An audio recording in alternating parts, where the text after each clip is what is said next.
All right, guys, we're going to go on in just a second. Just wait for admin to start the stream there on YouTube.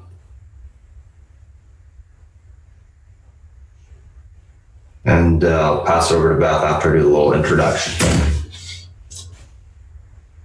All right, guys, good morning. Welcome to Spartan Trading Pre-Market Analysis with myself, Mama Trading Beth, and South Beach. We're going to be going over the macro environment, any news, events that will impact the market today or that came out within the last 24 hours. We're also going to talk about the technicals that will be in play today on the SPY, the FANG, that's Facebook, Apple, Amazon, Netflix, Google. We're also going to be going through the stocks that are gapping up, gapping down that we think are worth playing with news associated with them. So we'll talk about the news that's causing those gap up, gap downs. We'll go through those charts. We'll chart them out technically. We'll create a pre-market action plan for those names, and then we'll do a brief recap.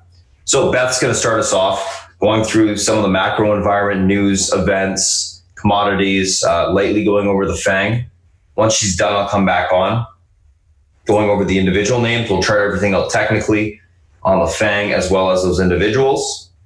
And then I'll pass it over to South Beach to go over any analyst calls or macro events that he thinks can impact the market today. Once he's done, I'll come back on. We'll do a brief recap, and then we'll be ready for the open. So, guys, thanks for joining us this morning. And Beth, if you're ready, I'll pass it over to you. Thank you. Yes, sir. Good morning, good afternoon, good evening, my friends, and welcome to those of you who are joining us today for our pre-market. We'll start with what we normally start with, and that is the economic calendar. Once again, Fed Powell, Chair Powell is speaking before the House today. Nothing was said yesterday that wasn't unexpected. That the Fed has taken a more dovish stance, and we've discussed this many, many times regarding quantitative easing from the Chinese government, as well as Draghi taking the same posture. These guys will do whatever it takes within their wheelhouse to support and prop up the economies globally. As long as that's the case, and as long as China is the biggest bear brouhaha out there, I don't see how the markets as a whole can get into a serious economic downturn, because of the types of expansion that China can do on quantitative easing, on the debt side, on the equity side. It's really robust. So I think that's going to short circuit any sort of serious declines on the economies globally. There is some economic data coming out on the U.S., factory orders, cap goods, pending home sales. Crude inventories yesterday, the IEA showed a draw, which was really unexpected. So we'll see what's going on there. And we definitely are seeing consumption increasing based off of the IEA numbers, that OPEC is doing what they said they were doing, and basically lowering production.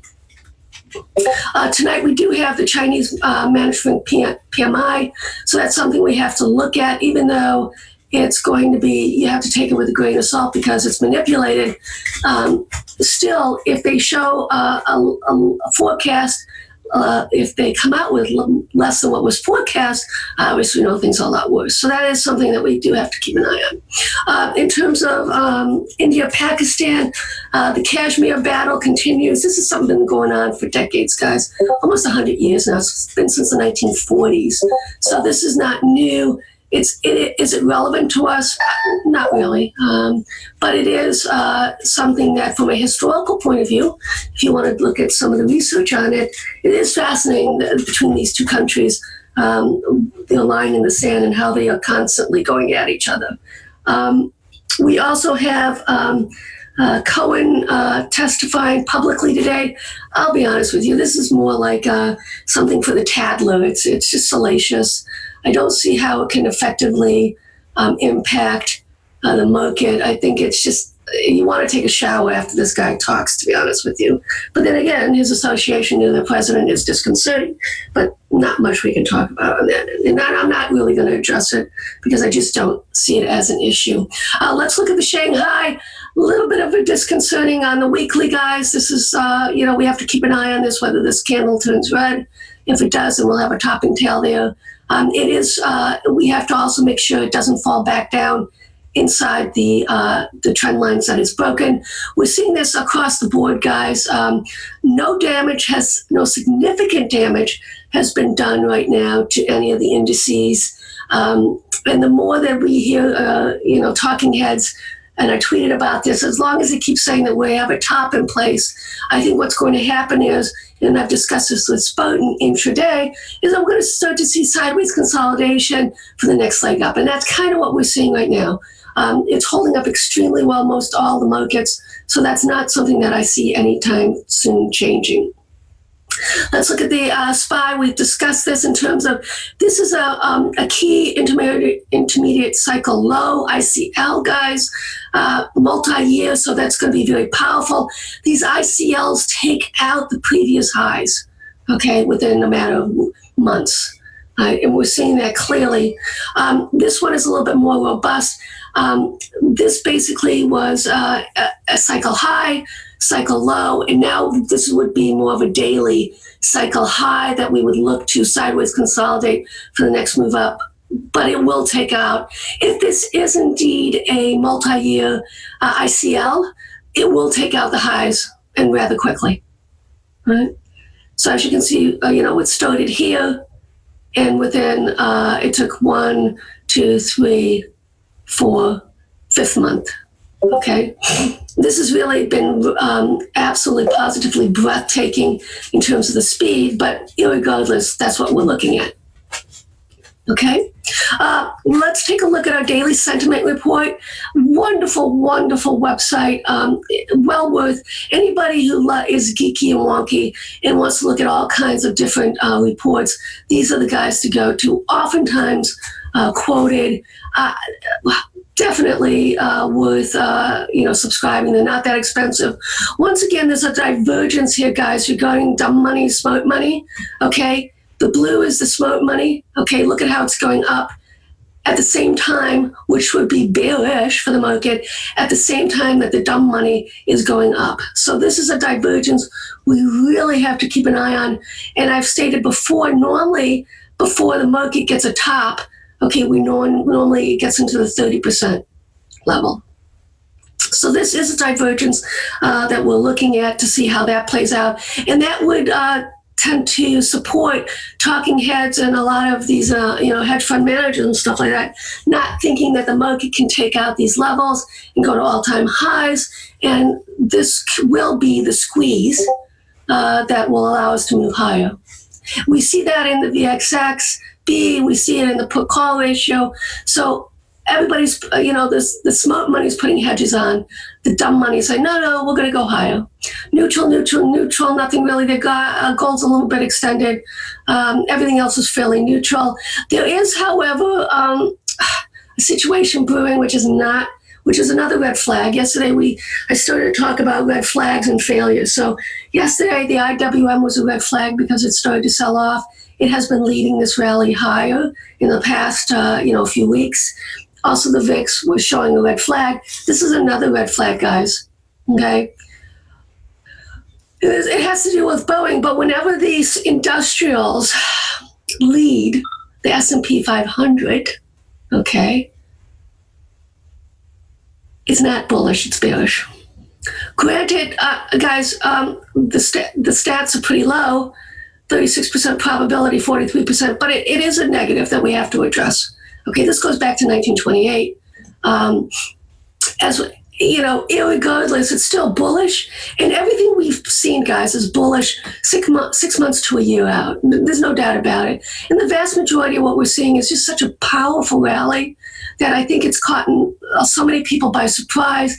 And I still believe that the dumb money is getting this right, and that we can't continue to move higher. But with that said, the markets will dictate to us when it's ready to roll over. Okay? We don't see that yet. And that's why the hardest thing is people psychologically love to pick tops and believe have the hardest time staying in a trend. And think about that, guys. People have the hardest time staying in a trend, and basically are constantly, the easiest thing is to pick tops and bottoms as opposed to following the trend. That's just human nature that we're talking about. Okay? We have, and we're watching the Shanghai, right?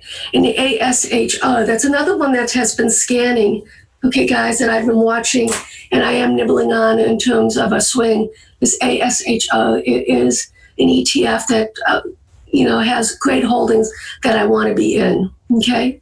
When we've seen this happen, oddly enough, it's not bullish, it's actually bearish. But with that said, can't touch that because, it has to be at least 70, 75%, 80% for me to actually take notice on it. But it's kind of fun to watch, okay? Let's look at a fun little spread that I haven't looked at and presented to you in a little while. That's the crude gold spread. This thing, guys, is important. Right? There are so many people who actually trade off of this spread. Right? So we're seeing a little bit of support here on the monthly, right? So as this goes down, that means that gold is outperforming crude. As this goes up, okay, that means that crude is outperforming gold. So what this is telling us, guys, is that gold probably is going to sideways consolidate, maybe trend lower, and that crude is going to start its rally up again, as long as this holds. Okay? And as you can see, on the extension, right, we haven't seen this sort of move in a while. And when we saw this move, guys, this was 2016. Okay, and that basically was when the last major rally that we saw, okay, was when gold went up, beasted. Okay, so this is measurable, guys. Right? So 0.9, so that's 0.6. So you would do the same thing right there. So this would go basically down to 0 as a measured move. Pretty cool, huh?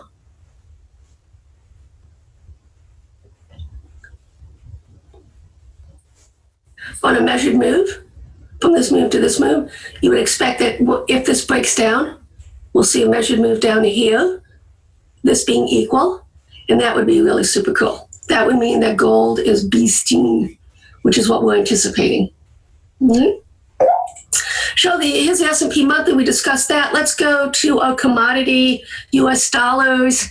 This is the key boogaboo, guys. This US dollar needs to break the support for there to be a meaningful high. We have not yet. We're sideways consolidating.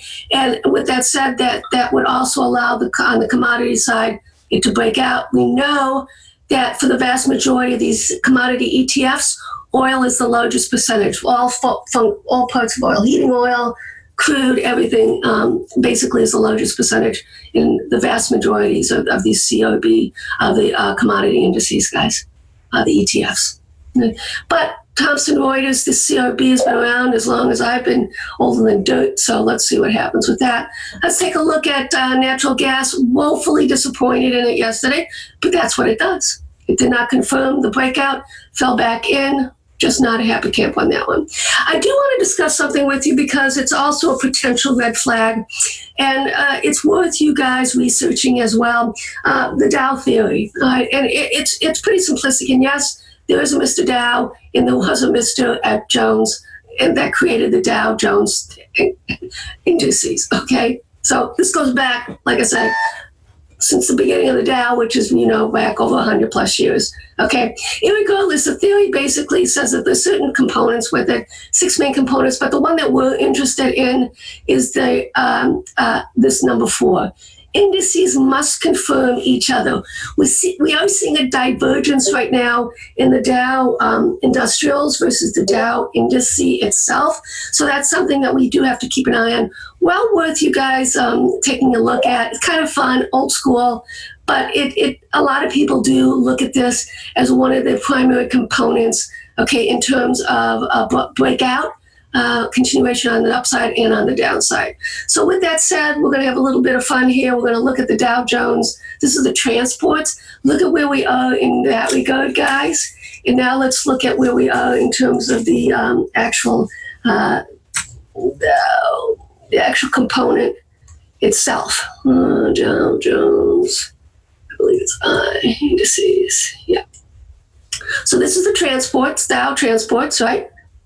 And this is the overall. Okay, so as you can see, the Dow, the indice itself is at key resistance levels, and the Dow transports has not confirmed.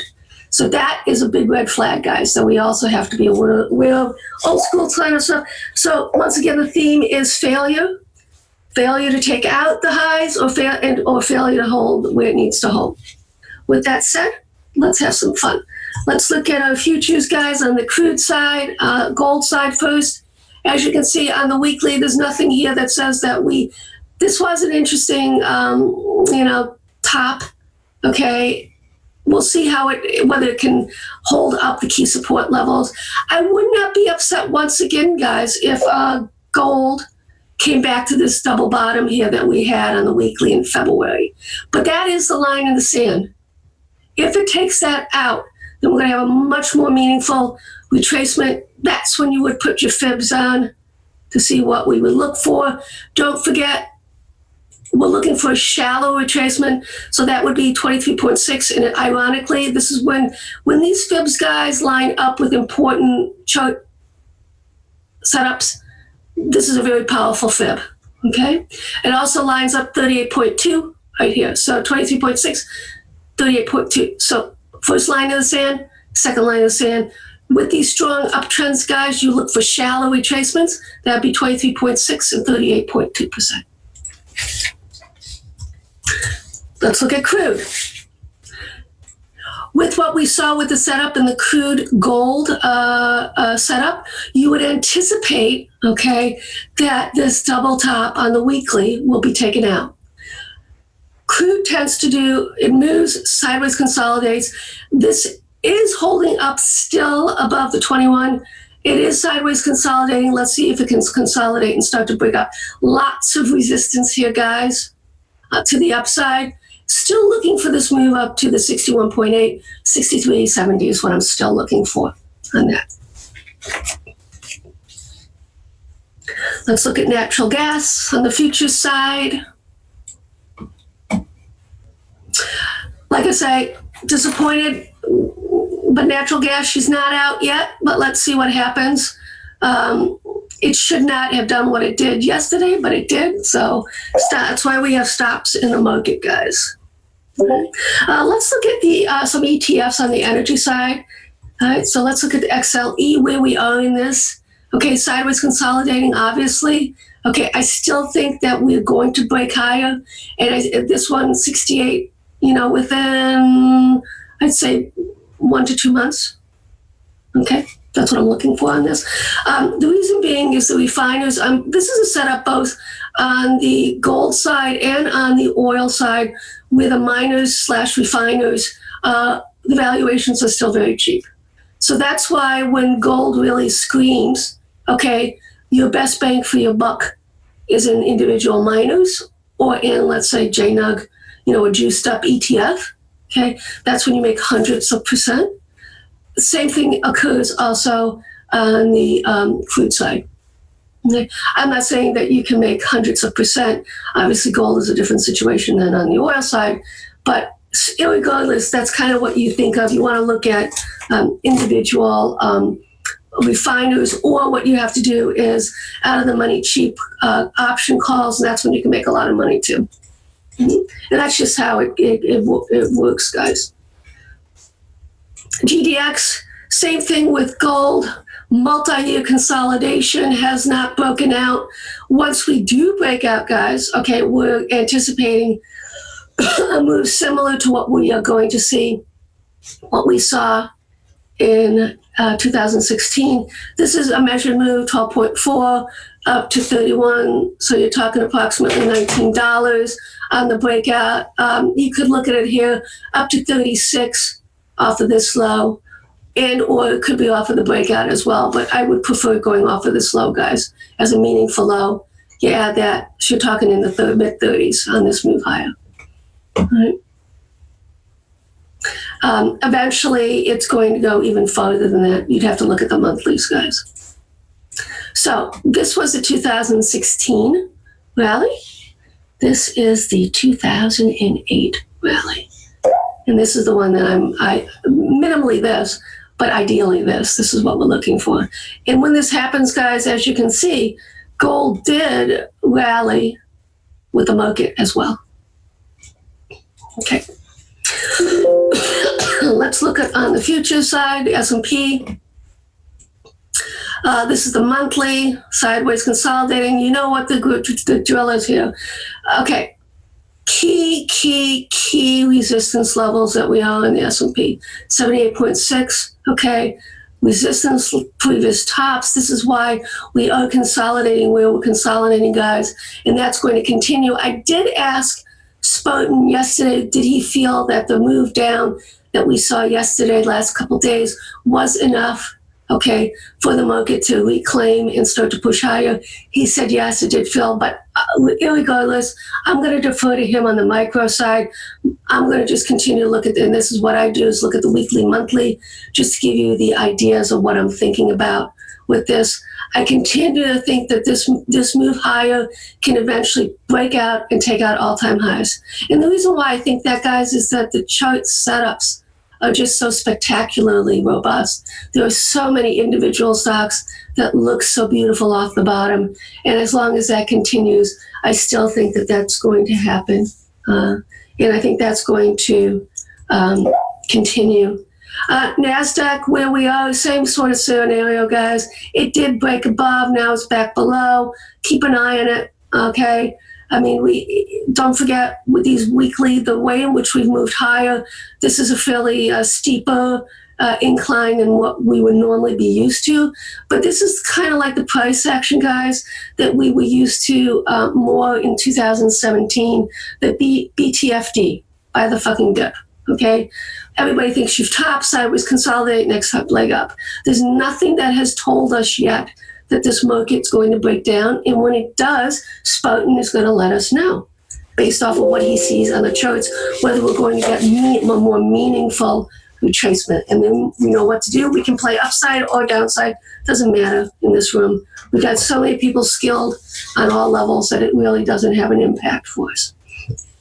Let's take a look at the IW, and this is the one that's one of my red flags from yesterday. Okay, I was a little bit concerned. Okay, it is starting to lead. It's on the downside. We have to be aware of that. We have to keep an eye on that. Even when the market did pop green yesterday, guys, IWM did not go green, right? So that's why I am concerned about that. And I think it is important and meaningful to see when it starts to break key support, okay? If it breaks key support. And that's not right until 155.20. So we have another $1.40 to go on it. So we'll keep an eye on that. And this, I think, will be the one indicator that will lead us to tell us that we have a more meaningful top in place and that we're going to have a more significant move on the downside. Right?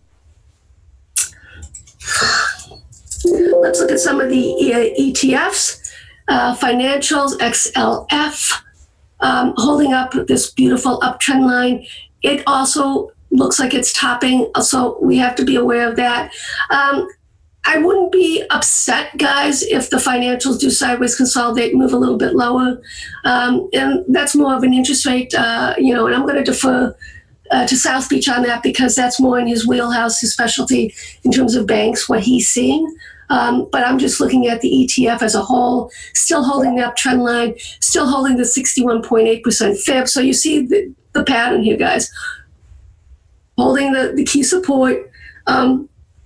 It is still above this key channel. We'll see if it continues to hold above that. Let's look at the utilities. This is another red flag for us, guys, because to be honest with you, this is, it took out all-time highs.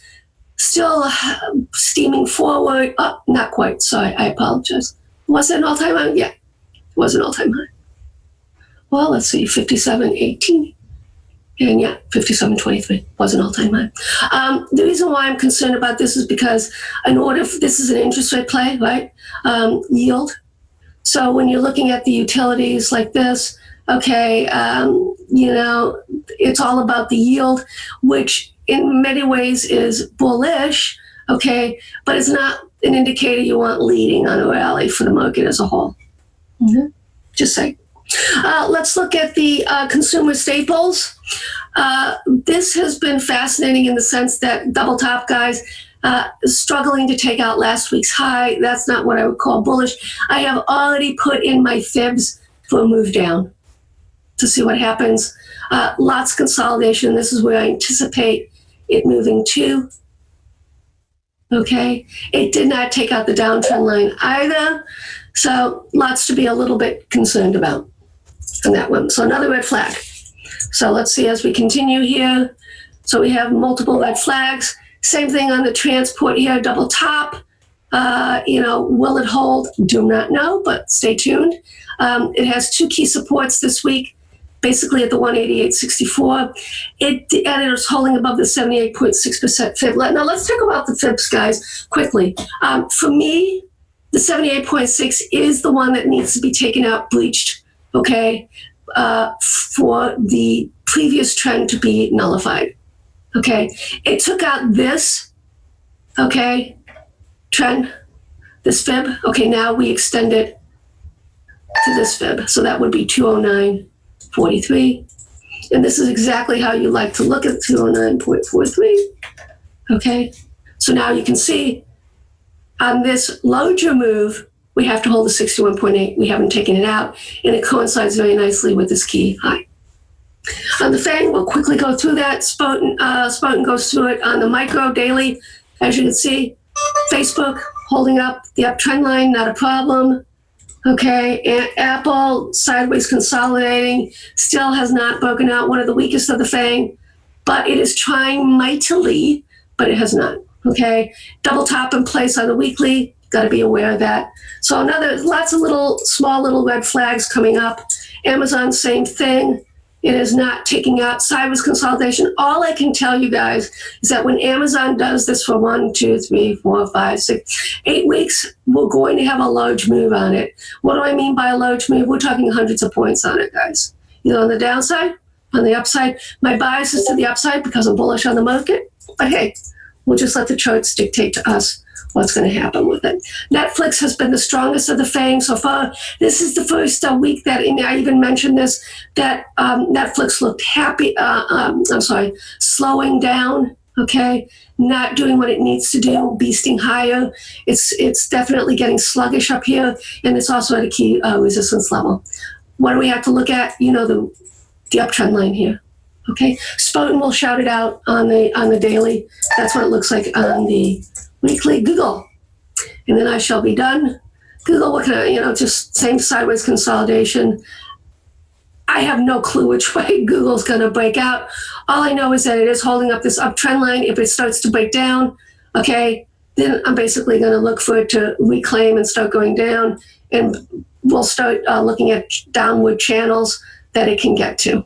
Okay. All right. With that said, are you ready, my friend?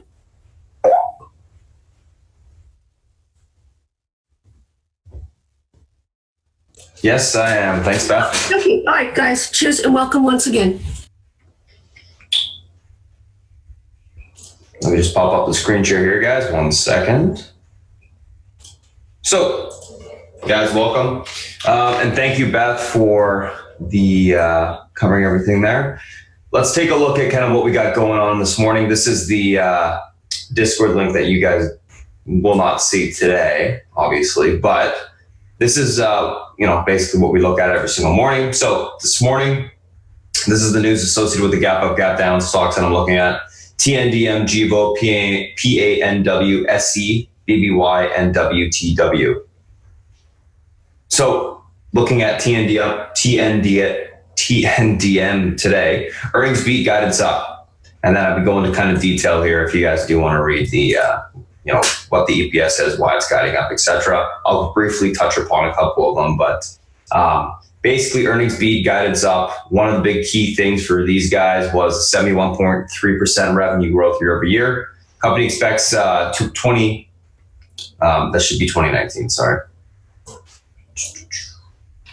2019 guidance, 160 million to 165 versus 150 to 158. So pretty decent guide up on these guys here. Gevo and HCS Group entered a game-changing long-term supply agreement for renewable isotane worth up to 180 million. So just basically some PR that's pushed it up this morning. PANW earnings beat, guidance for Q1 in line positive. Q1 in line positive means basically the guidance is on the upper end of what was expected to just above it. So it's positive. SC earnings missed, year-over-year growth big, reported a loss of 75 cents per share and revenue of 204.9 million versus a loss of 74 cents per share and revenue of 212 million. The big thing here is the year-over-year growth, 117.8%, huge. Best Buy earnings beat, guidance for 2020 up. So the guidance for 2020, not a huge increase, but enough to push the stock, of course. 545 to 565, 442.9 billion to 43.9 billion versus 548. EPS and 43.44 billion. So we can see that it's on the upper end. WTW. So this is a good one. If just like stamps, they cut their EPS guidance in half. So guidance down, well, even more. Guidance down, the company expects 2019 earnings of 1.25 to 1.5 per share. Expected 3.37, brutal. And then the revenue guidance, 1.4 billion versus 1.69 billion. So we'll go over that one as well this morning. And you can see that it basically dropped, 30% since the close there. So let's kind of go through these names individually, talk about what's going on here on each one. So TNDM and Gevo, first two that we're going to talk about. TNDM, stocks gapping up, of course, mainly on the guidance in the year-over-year growth. Nice looking chart on the daily. Obviously, you can see it's a ginormous cup and handle pattern now. We're gapping into the gap here from the 2017 drop with room to push to the upside. Got to take a look at where the next resistance point is. I'm just going to do a quick couple different things. So I always like to go for the top channel first, which is going to give us our pivot point on the stock, which is going to be basically right where the price is for today. That 59.11 area, that's the first area of resistance that I'm looking at. And then we got to go back up, take a look at how much room the stock has to the upside in the front of the past, $63. That's the next after that. And then basically, I believe we're just in the gap for the most part on the rest of it.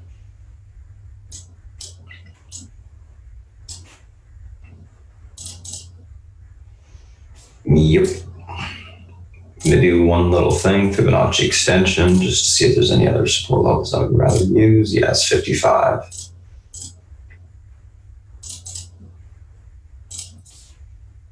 Alrighty, let's take a look at the chart. So, what's going on here? And you can see where it hit the top of the channel, got rejected, and that's where it's been unable to get through this morning. So, a couple different levels. We have this top pivot resistance level, which is from the top channel on the daily, unable to get through that level. It's a huge resistance point to get through. Support to the downside, $55 to $53.32. What are we looking at this morning? Basically 59.14 breaks. We got room to $63 on the open. So this is going to act as our pivot point. By pivot point, I mean if the price crosses that area, it's going to continue to go to the upside into the next resistance. If the price is unable to cross that area, it's likely to fall back. So 59.14 breaks, room to 63 on the upside, 59.14 unable to break on the open. Look for a pullback to 55 to 53.32. We look for basing down there to grab the stock long for continuation higher. Overall, I think it looks pretty darn good for continuation higher. We'll see if we can get that little flag break through it. it's a pretty sporadic moving biotech because it is a lower float. So if it does break through it, I would expect it to move fairly quick. Pulls back into these areas. We got to wait for that basing to occur, wait for actual buying to happen, and the stock to curl up off the bottom. You don't want to just grab it. Chivo. So these guys are gapping up on that basically a supply agreement worth up to 180 million. And that's fairly significant for these guys. Why? If it's worth up to 180 million, these guys have a market cap of 21.95 million. I mean, that's pretty bullish for them. Float of this stock's like 8 million, so obviously not a lot to get it going. I would expect a little bit more room to the upside if you can get through this little 341 this morning, get this little intra flag range break to the upside. So let's take a look at the actual chart on the daily. See where we got room to if that breaks. Yeah, okay, so that's your big resistance point. And then 343, which is where it's been held under this morning. That breaks. Let's see where we got some room to.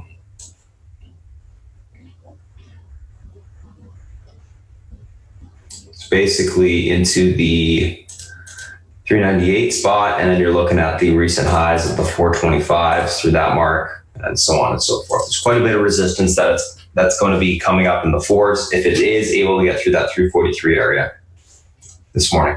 Unable to get through it, we're going to get a pullback on the thing. Most likely, it will gap fill entirely if this 313 area breaks. It's going to start to sell off, fill that entire gap. So let's take a look at the intraday chart again.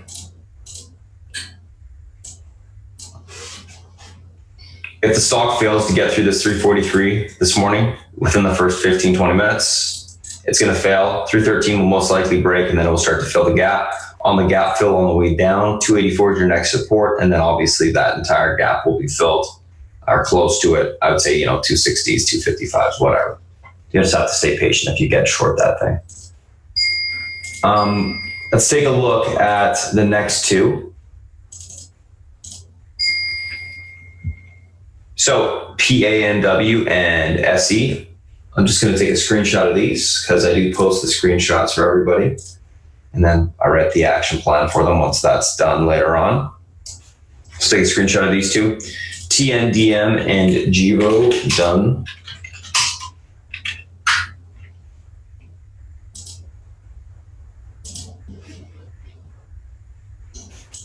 X2R, PANW, SE.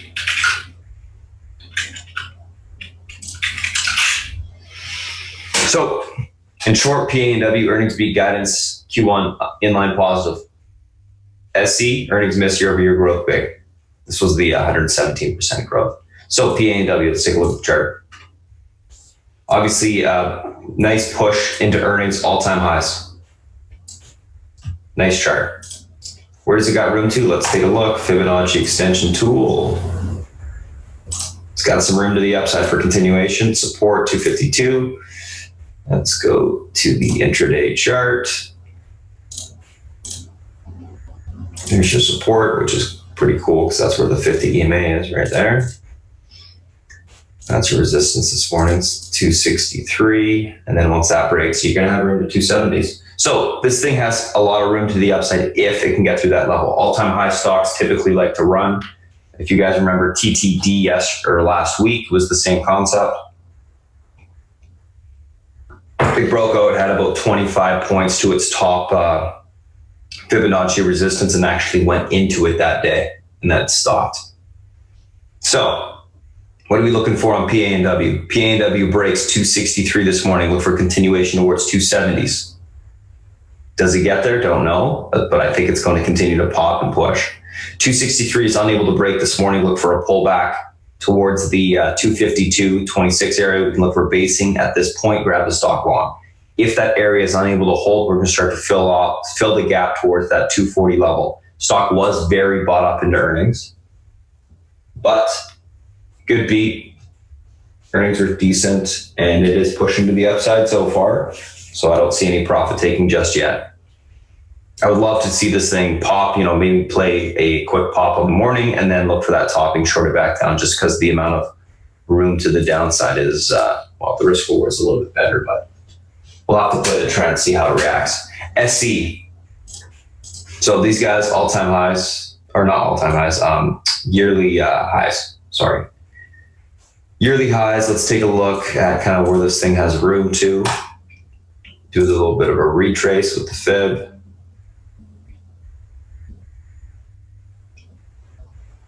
There we go, that's good enough.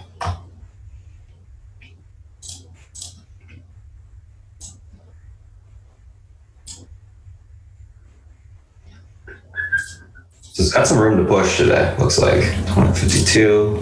Just want to make sure I got all the levels. Good thing I went back.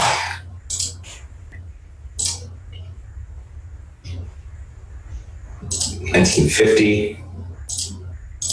2043. Okay, that's everything.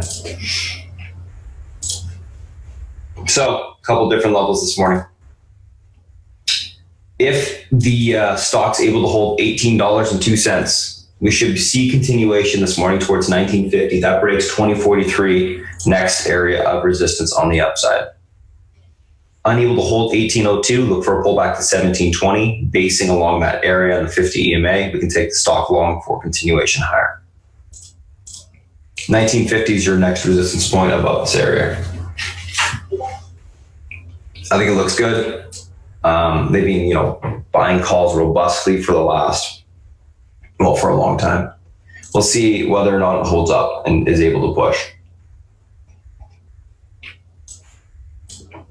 I would love to grab it on basing and then take it long for a continuation push to the upside. That would be the best way to play, in my opinion. So that is PANW and SE. Let's go to the next two.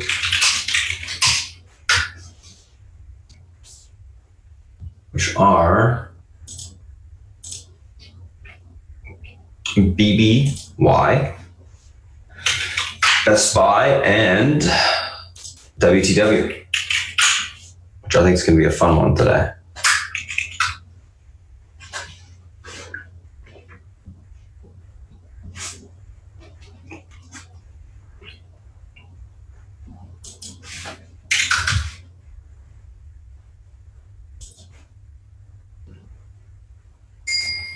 So, what do we got going on here?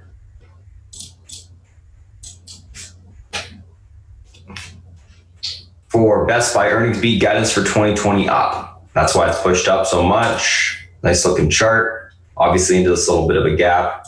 I love these types of charts coming up off the bottom. Really easy to chart out. 67.60 is your resistance to the upside right now, and then 69.22. Support, we got 65.92, and then the 64.45 level. So $65 basically. Open up that intraday chart. There's your pivot, 67.61, supports, and then up that 69.21 is the next resistance point. So what are we looking at here? Basically, 67.61. This area breaks to the upside. We're going to get continuation towards 69.21. We can look for top in there and take the stock short. 65.93. Look for a pullback to that area to $65. If 67.61 fails to break and hold this morning. If it fails to break and hold, we can take that stock. We can take that stock short, pull back down to this area, and look to flip it long on that basing. So overall, nice amount of room to the upside if you can break. I think this is one I'm going to look to play on the option side most likely today. We'll see how much continuation we can get on it. Last but not least, WTW. This stock, ton of range, right? Obviously. Nice failure from those earnings. We're right back to almost where Oprah took the stake. I believe it was $14 a share, something like that. But that's where she came in. I think she may have got it in at like 10 or 11. But anyways, we're right back into this wheelhouse down here into the $19 area. So, terrible guidance. I think this thing can sell off more to the downside if it's unable to hold certain levels. So let's take a look at what those levels are. Don't think it's going to have a ton of room to bounce today, but let's look intraday. Key support right now to hold, which is where it bounced off this morning, 1889. That level holds, you get a bounce, or 1886. That level holds, you get a bounce towards 1988. That breaks to the upside, you'll get continuation towards the 22 spot on a bounce. So this is our pivot to the upside, 1988. This is our pivot to the downside, 1886. 1886 breaks to the downside, you'll sell off towards that 17, let's see what it was. 1754 level. So you'll have more room for continuation lower. I think a great way to play it is if 1886 breaks, still fight the trend, take it short, stops, give it like 50 cents, let it fade. It's going to have room to the downside, and who knows how low it will actually go, right? Overall, I think we'll see continuation. Any sort of bounce, in my opinion, would be a short opportunity to get in there. So let's take a screenshot of this one, and then we'll move on to the FANG.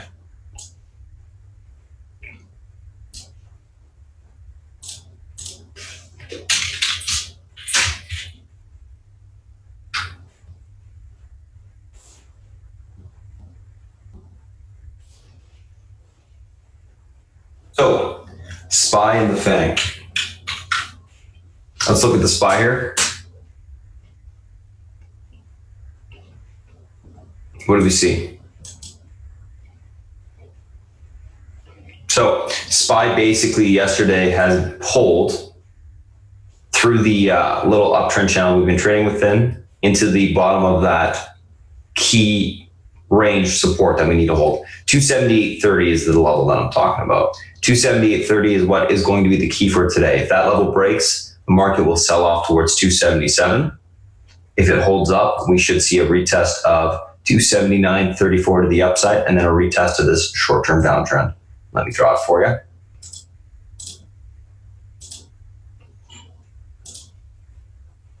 That's the short-term downtrend. So you can see there's a flag pattern that's been forming right here. I'm gonna make this blue so it stands out a little bit better. There you can see it.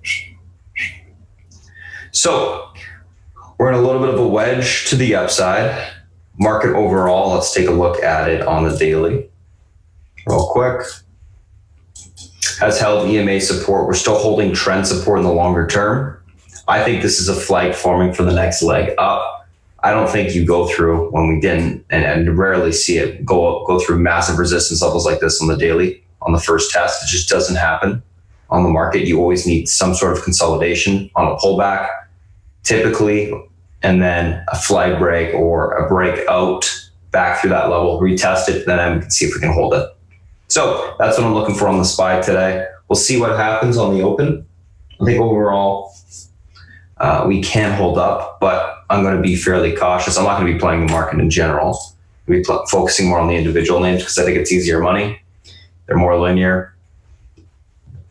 I think it's a lot choppier to play, SPY FANG, but I do like to go over it. In short, 278.30 holds. You'll bounce back to 279.33. 279.33 breaks. We retest the downtrend on the hourly. 278.30 breaks to the downside. We will sell off towards 277. Pivot point on the day, 278.30. So that's going to be our key today.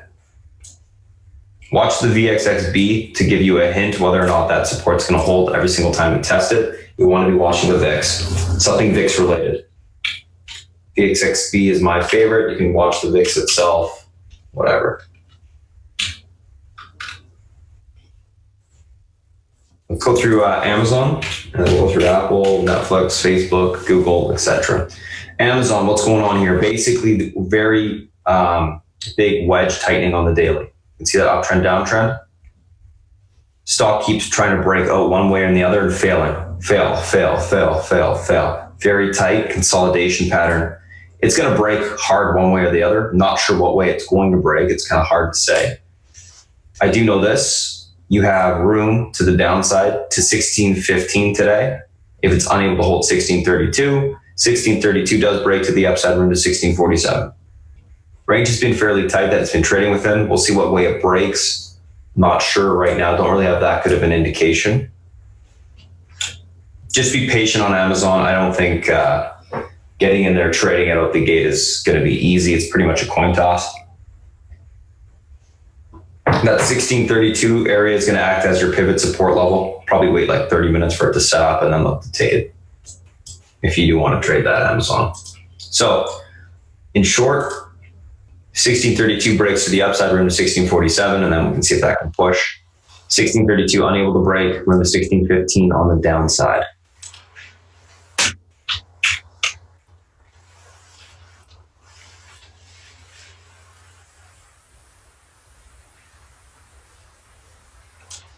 Apple, let's take a look at that.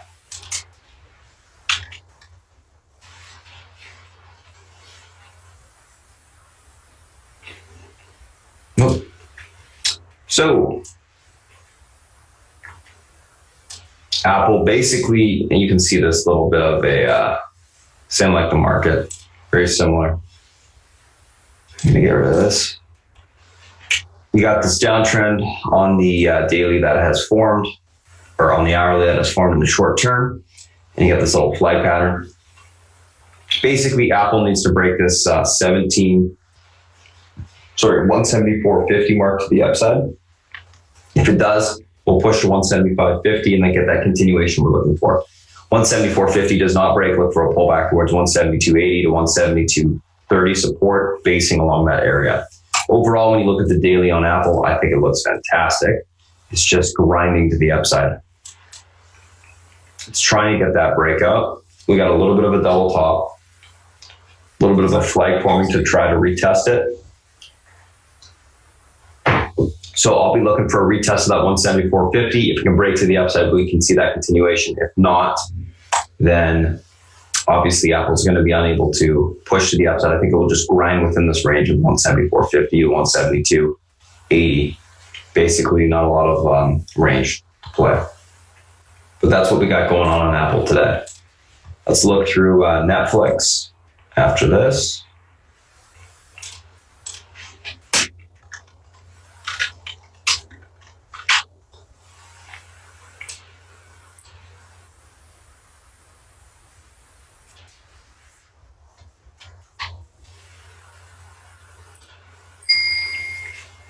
Oh, Netflix. What do we got going on here? Great looking chart on the daily. It's holding this 360 range support, which is really big. It got a head and shoulders on the hourly it needs to get through. So let's mark that right here. So key resistance today is $366. If Netflix is able to get above this level, we can start to see continuation back into the 370s. It actually has room to 374 on the daily. 366 unable to break and hold to the upside. We look for continuation lower into that 360 mark. If that breaks, we retest the uptrend at 358. Overall, not a ton of room on the stock. I mean, well, it's better than the rest of the thing.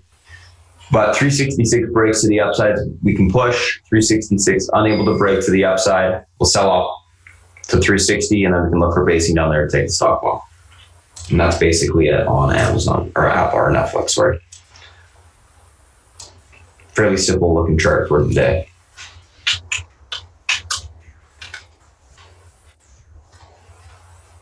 Nice push on WTW off the bottom. Let's see if it gets to that 1988, guys. Last but not least, well, two other stocks we had to go through. Facebook, which unfortunately sold off yesterday on some negative news. Watch for a retest this morning of the 161.30 support. That holds, we can get a bounce. Unable to hold that level, will continue to sell off towards 160. If it is able to hold, you can bounce back into this range, probably towards that 164 spot. But it has room to the downside here, so I'll be looking for a continuation lower on the open into that 160. So that's Facebook. Let's look at Google.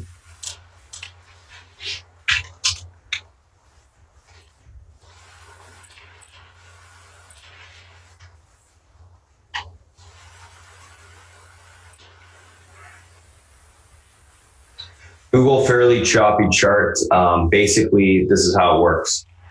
Trades within ranges, 11.10, that holds up. We'll retest 11.25 today. That breaks through to 11.35. 11.10 is unable to hold. Look for a retest of the 1100 area down here. Not something that I like to play intraday just because it's choppy. I think it's a better swing trade. But overall, it looks like it's holding up uptrend support on the daily, broke the short-term downtrend. I think you'll see continuation slowly to the upside. So that's what we're looking at this morning in terms of the individuals and FANG. We'll go back through these levels, back through everything this morning. One of the things that I really do like, and I tweeted this yesterday, and we're in it, blah, blah, blah, blah, blah. The pot sector, cannabis sector is starting to push out again. CGC has a nice leg break on the daily, which we're in already long. And ACB is my favorite, long dated. For continuation higher, watch that sector today. CGC, Cron, ACB, some of the smaller names probably. We'll get some juice. We'll see what happens. Other than that, I'm going to pass it over to South Beach, guys. He will go through kind of what he's looking at today, and then we'll come back, we'll do a recap and go through any questions. South Beach, if you're ready, it's all yours, boss. Hey, guys. Okay, good morning. How's everybody doing? Okay, so bonds, nothing's going on there. Yield curve's flat. The Fed cannot raise rates. He is handcuffed. He is a non-event, and there's nothing he could do about it, even if he wanted to, because any move by the Fed would cause us to go into a recession immediately because the yield curve would invert. That's how flat it is. Okay? So he's doing nothing. He's a non-event. He's friendly. You got the president in Vietnam, and you got his lawyer on Capitol Hill. I think the lawyer thing on Capitol Hill is just a bunch of BS. And you got Mueller coming up. I don't think that's BS. To me, that's the only thing that can derail the market. Okay, and you have Brexit coming up. I said yesterday they're going to kick the can down the road. I still believe that's the case for another 3 months, and we'll see what happens then. You can't have a hard Brexit. Everybody knows it. So it's a question of the Brits kind of taking the medicine and living with it. Okay? They really have no cards in their hand to play. So they got to take whatever the Eurozone gives them, and that's life. There's nothing they can do about it. So that's the daily stuff. Let's talk about, let me give you a big picture thing, okay? When we first started this site, I was very negative on the market. I got negative very early. I stayed negative, and I made a boatload of money on the short side, okay? You had a Fed that was unfriendly. He said a lot of unfriendly things, and the stock market tanked on it. Okay. Fast forward a few months later, and we got a very oversold reading on my oscillator. Okay. Like it was minus 125. And I said to you guys, cover all shorts. You cannot be short. Okay. And I said the oscillator always goes to a minimum of 0. And oftentimes past 0 to positive. Okay, and then we said, okay, we're in a point of least resistance is up, and I never discussed shorts since then. Okay. I've always told you what the score was with the Fed. I've said that the point of least resistance is up and all this other stuff. Hold on one second.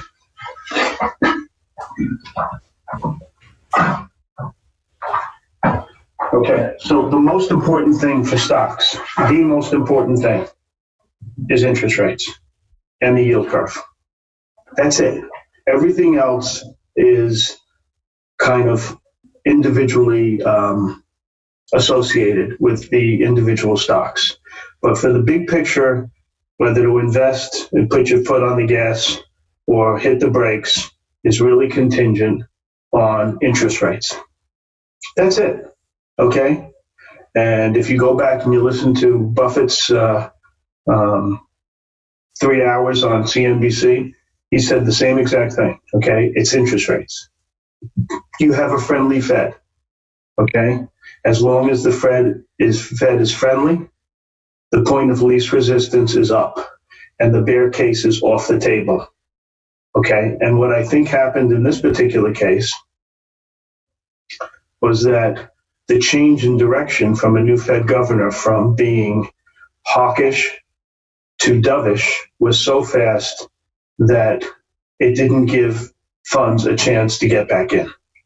And so the move was so violent because it moved away from the money. Okay? And as you can see, it may come in a little bit, we're a little overbought and all that nonsense, but clearly the point of least resistance is going to stay up until something happens. Like I said, the only thing that can derail the market other than an unfriendly Fed would be Mueller. And we don't know how that's going to play out, and I'm not going to predict, but we know it's coming down the pipe sooner than later. So, I mean, it's ridiculous already. You guys been working on this thing for almost 2.5 years. It's about time he said something. If he's got something, say it. If you don't, listen, buddy, take a walk and get the hell out of town. Okay? So that's my sense. Okay? We are in a positive market. A lot of guys aren't in. And the point of least resistance is up until the Fed changes its tune. And that's not going to happen anytime soon. And like I said, the only curveball is Mueller. Not even Brexit. Okay? That's how I see it. All right. I hope I made myself clear. Okay. Today, what's going on? There's a lot of confusing stuff out in the market today, in my opinion. One of which is Campbell's Beans. How can a company that makes canned soup for the most part, I mean, they do have other products, but even like Pepperidge Farm, who buys that crap? I can't understand how they made numbers. I really can't. It's bewildering to me. And Kraft got decimated. The only thing that keeps going through my head is, okay, Kraft is a roll-up, so they pay top dollar. So they kind of sort of poured salt on the wound, if you know what I mean, or doubled down when things got crappy. And Campbell's didn't, but I'm surprised that they have good numbers. I'm not involved, but I'm shocked by it. What else am I looking at? I'm looking at pizza today. I do like pizza. I thought the earnings would be crappy. I think this is going to be a long-term win. Okay? The guy from Starboard's a really smart guy. He's done this before with Yum. He knows what he's doing. And this stock, in my opinion, is something to the effect of 4 or 5 down, maybe down to 35. That's your low, and 18 up. So to me, 3-to-1 risk reward makes sense. So that's something that I would play with. Okay, so I'm looking to get involved in that stock. All right, now that that's out of the way. What else? Some of these earnings really surprised me, like MYL missing. Okay, this group acted terrible yesterday. I was talking about pizza, Gus. I like that stock. Okay, I wouldn't buy it all here, but I will dip my toe in the water and get involved. All right. I had some stock. I sold it out. I've been trading the stock. I've been doing pretty well with it, especially on the run that it had from the 30s to whatever it got up to. I think it was 58 or something like that, 60. And then fortunately, when the bottom fell out, I only had 500 shares of my position left, which is maybe 1/20th or so of what I had, or maybe even less, 1/40th. So that's that. What am I seeing in research today? I shorted some Weight Watchers pre-opening. Where is it? I haven't looked at it since. I shorted it like 1955. I think it's probably going to grind down. I had thought Oprah sold all her stock, but it turns out she only sold partial. I think she's still got 8% of the company left. I think her average cost was 10, so she doesn't need a benefit, but I think this company has really lost its way, and the stock's reflecting it. I think it goes lower. JP Morgan put a $14 target on the stock. He's been bearish on the stock. When I see research like this, like a guy who's been bearish on the stock and then he gets even more bearish, better to listen to someone who's been right than someone who's been wrong. So this guy's been right. GE, talking about a guy that went from right to wrong, he's maintaining a $6 target in GE. I think this is a real battleground. Gun to my head, I'd probably short it at 11, but I don't have a gun to my head, so I'm not going to get involved. What else? I like the SE call on Piper. Brian has been pointing out call buyers in this stock for the last month. I had a bunch of calls. I made some money on it. I'm out of it now. They rolled up yesterday, I think it was, that he mentioned. These option calls are good. Pay attention to them. You don't have to play the options. You can play the stock like I do, or you can play the options. It depends on your holding period and how you trade. I don't like to trade options short term, but on the long term, they're a great way to get leverage and to keep you in something. So I thought that was a good call. Let's see, what else? PM, UBS got bullish on the stock. I was negative on these stocks for a really long time. I got bullish in them a few weeks ago. I think they act pretty well. And I think what we're seeing is what we're seeing in the tobacco stocks is these vape pens are actually going to help their earnings. All of a sudden, they're seeing organic growth when they haven't seen organic growth in forever. So unless the government does something to limit these pens, but you know what? I don't think they could if they wanted to. You can buy shit online. You can have it delivered to the house. But I walk around town and I see kids smoking vape pens with tobacco, that is. So I think this is probably positive for their earnings, which is sad but true. Okay? They have flavored tobacco, they have all this bullshit, and kids are smoking cigarettes again, or whatever you want to call it, tobacco. So UBS had upgraded PM this morning, and these stocks look pretty good. Okay, and they got great dividends, so people are gravitating towards them. What else on the long side? A lot of people defending this Evelyn Health. I know this company pretty well because my son almost worked there, so I investigated them pretty well. Very smart guys. Seems they lost their way. I don't like buying stocks when they're getting defended, but if it opens at a price, I might use that price as a stop and see what happens with that. What else? On the long side, nothing else really turned me on. JP Morgan, just FYI, Morgan lowered numbers, but reiterate the outperform 124 target. Very tough on these banks in this environment. But if global growth comes back, a trade agreement with China, and a couple of people are saying that this new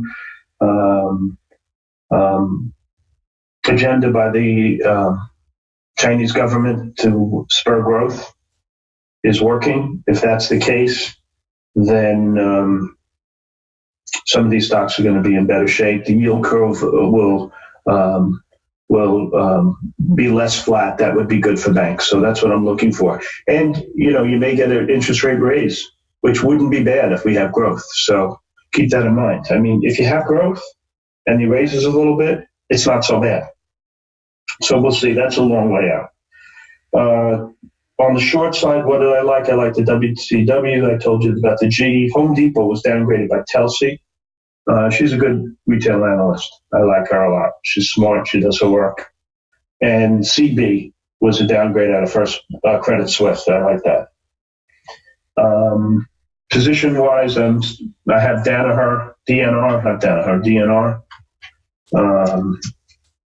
They had earnings. They were pretty good. What else am I involved in? Let's see. Mankind, ACB, DuPont. You guys know what I'm in. I mean, I tell you every day. QTNT, et cetera, et cetera, et cetera. Double A, it has some of that. Same old shit. That's really it. I'm going to be watching this ELF. This is a really bad company. I don't even know. Can you borrow this damn thing? Let's see. Yes. I'm going to be watching that one too. Let's see. Anything else? You guys want to talk about anything? I've said a lot today.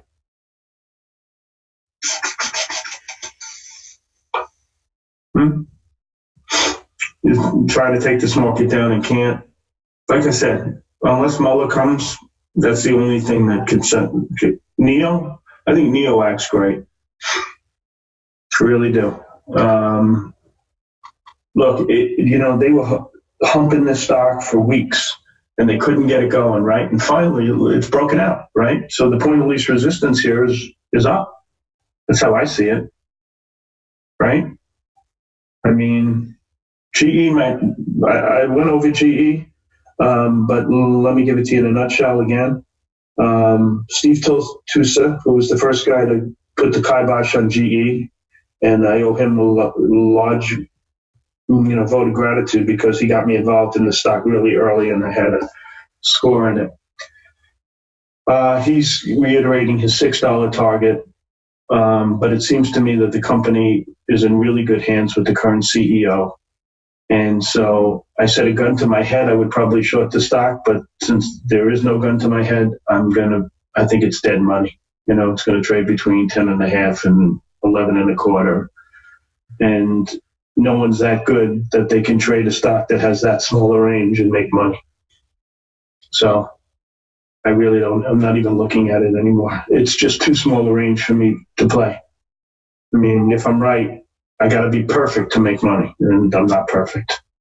So there's bigger fish to fry. That's my take on that.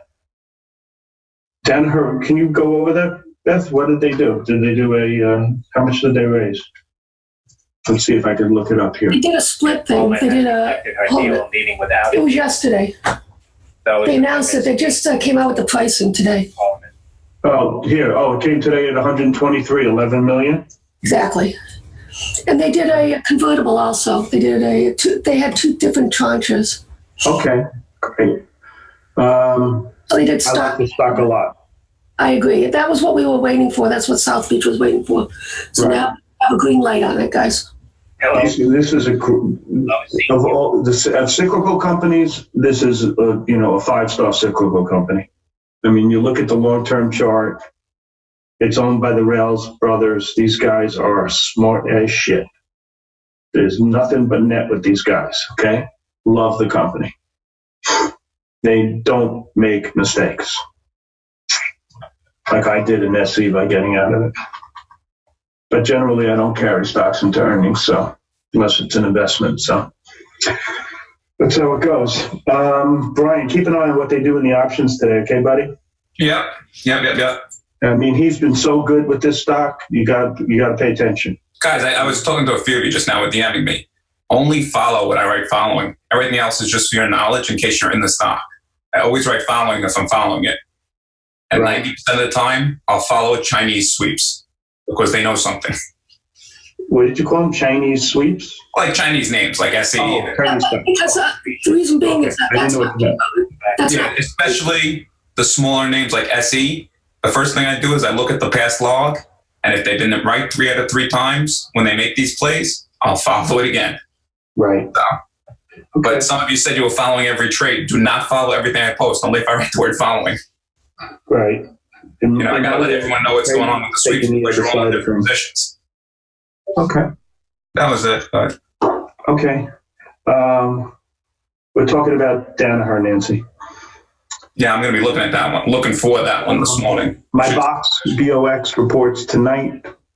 I don't know what to do here. I'm thinking about putting on a bullish butterfly or something to that effect in it.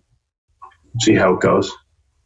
And that's that. Okay, so there's really nothing else unless you guys want to talk about something, but I really gave you my, where I think the market is. Engine. Is that new, Ed? Did that come out today?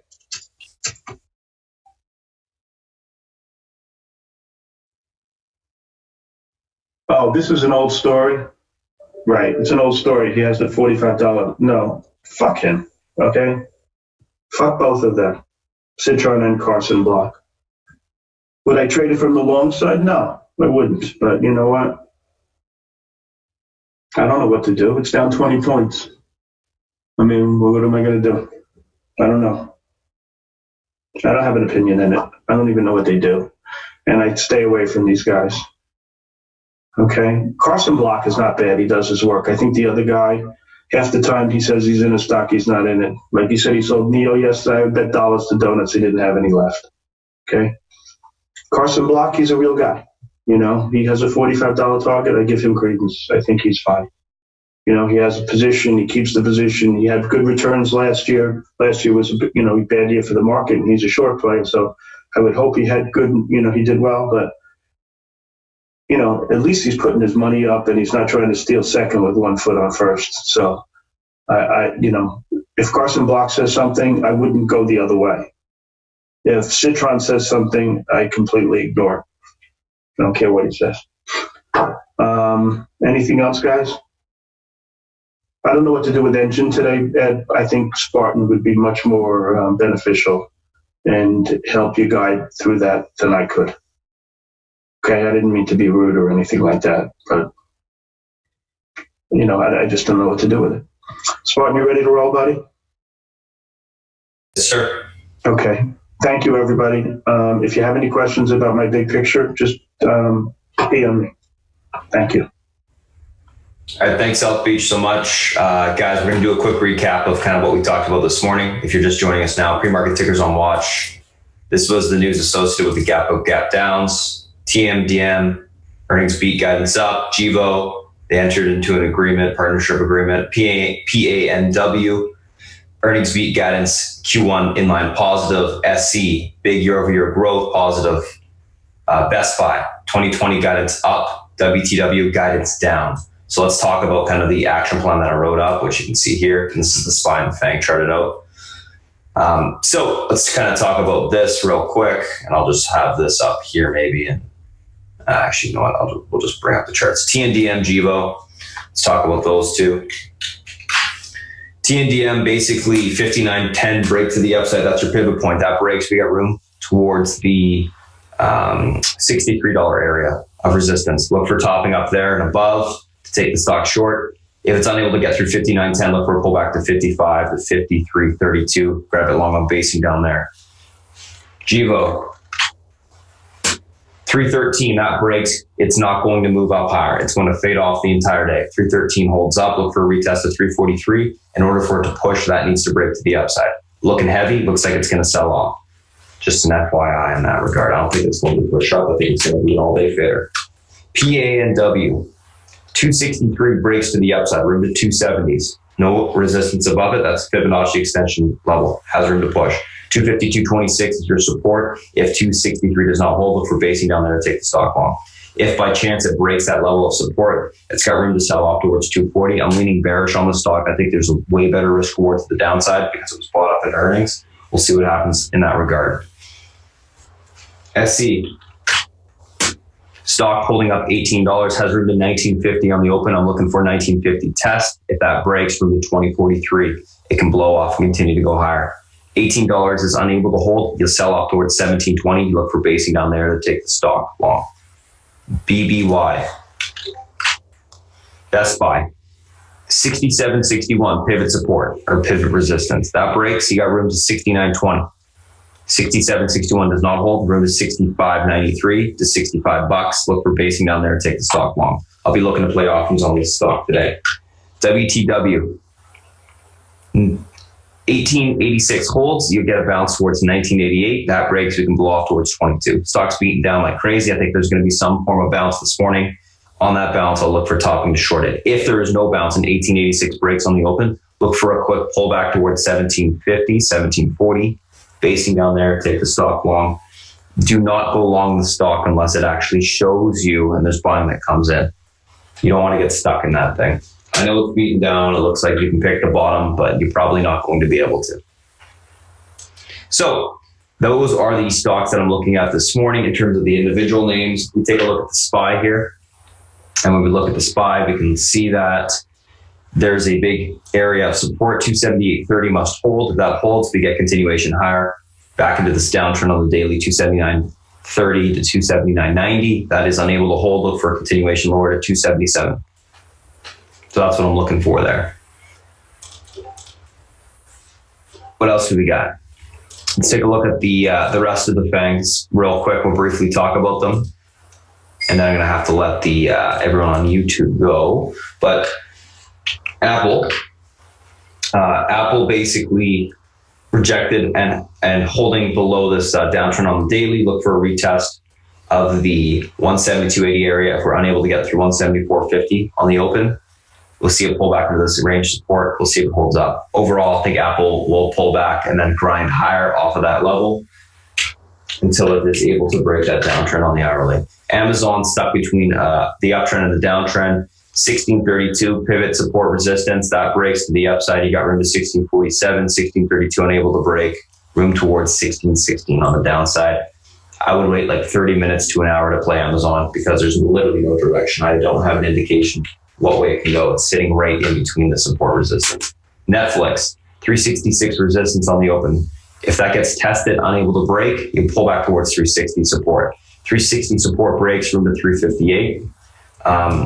We got this big head and shoulders. You need a break on the intraday hourly chart. If you do get through 366, you get continuation back to 370s. Actually, there's room to 374, so you can see a pretty big push. Facebook is pulling back after this downtrend break. Negative news, room towards 160.30, 160.40 on the open. I'll be looking for a retest of that area. That breaks, room to 160s. 160.30 holds. It will bounce between that range and the 164 area. Google. Lastly, Google. 126, 125 is your pivot resistance to the upside. 1110 is your pivot support. 1110 breaks, room to 1100. 1110 holds up. You bounce back towards 1125. That breaks, room to 1135 on the upside. So that's what I'm looking at this morning, guys. If you joined us from YouTube this morning, thanks for popping in, checking us out. I'm going to have my admin wrap up the stream right now. I want to thank Beth and South Beach, as always, for the pre-market analysis and breakdown. Good luck, everybody, for today. If you did join us, and have a good one. Any questions, you can send me an email at spartan@spartantrading.com or hit me up on Twitter. Spartan Trading is my handle. Thanks, guys, and see you later.